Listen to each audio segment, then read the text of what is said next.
welcome to ESPN 980. I'm Big Easy and that's Tall Skinny, and today we're going to talk about the mid-season MLB awards and where will we think Carmelo will go. So our first topic will be mid-season, AL MVP and NL MVP. I have Edwin Encarnacion because he's been smashing the ball lately for the Toronto Blue Jays, and they're in first place right now, so I think he's a great fit. And then NL will be Troy Tulowitzki. This guy has made a comeback. He's always been a great defensive player, and he deserves it because he never gets credit for anything because he plays for the Rockies. Who do you have? Yeah, I also have Encarnacion and Tulowitzki as my MVPs because Tulowitzki he's had an injury-riddled career, but this season he's got 18 home runs, and he leads the majors in batting average at .355. So he's my easy pick for MVP in the National League. For the American League, I have Edwin Encarnacion because he's been smashing those home runs, as you said. And Toronto's in first place in the American League East in a very tough division, so I really think he's the prime pick for MVP in American League. Now on to Rookie of the Year. I have Jose Abreu. This guy has come out of nowhere like Yasiel Puig did, and he's just been taking the majors by surprise. He's second in the league in home runs, I'm pretty sure. And he has been just great for the White Sox, who have had trouble in their division.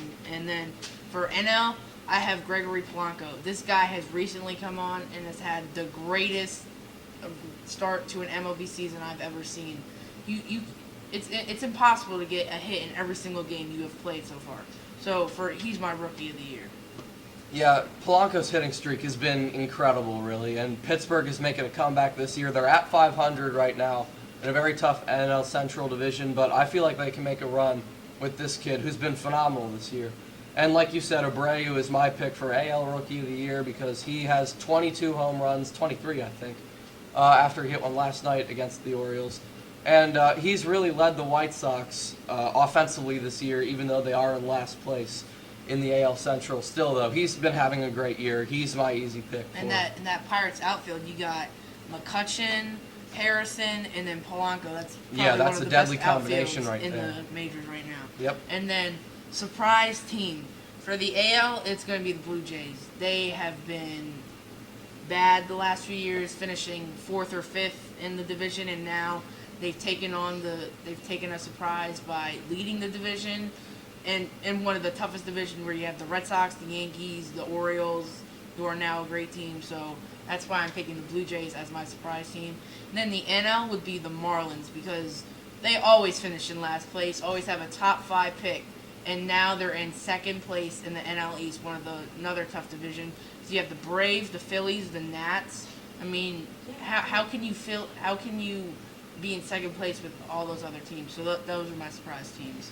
Yeah, in the American League, I'm actually going to go with the Seattle Mariners because despite the fact that they gave Robinson Cano a huge contract in the offseason, other than him, they don't really have too many great players. And the fact that they're well over 500 now in the wild card race, I think is pretty impressive.